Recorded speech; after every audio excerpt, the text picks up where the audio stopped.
அம்மா உணவகம்னு ஒன்று இருந்துச்சுங்க. இப்போ எங்கே தேடி பார்த்தாலும் எங்கெங்கேயோ தேடி பார்த்துட்டு எங்கேயுமே காணோம். 10 ரூபா இருந்தால் போதும், ஒரு நாளைக்கு சாப்பிட்றலாம்.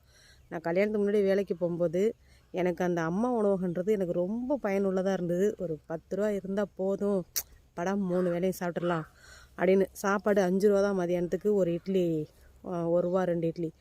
நிறைய இளைஞர்கள் வந்து ரிவ்யூ போட்டிருந்தாங்க யூடியூப்லேயும். ஏங்க அரசியல் பண்ணுறீங்க, ஈகோனால ஏங்க அந்த உணவகத்தெல்லாம் எடுத்தீங்க? ஈகோவை பார்க்காதீங்க. ஏழை மக்களுக்கு எவ்வளோ மக்களுக்கு அது யூஸ் ஆகுது தெரியுமா? உங்கள் ஆட்சி வந்தால் சிவப்பு கலரில் மாறுது, அவங்க ஆட்சி வந்தால் பச்சை கலரில் மாறுது.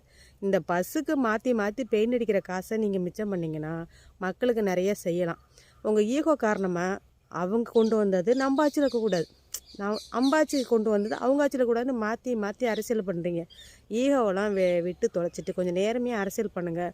மக்கள் உங்கள் விடவே மாட்டாங்க. இன்றைக்கி யாருமே குறை சொல்ல மாட்டாங்க.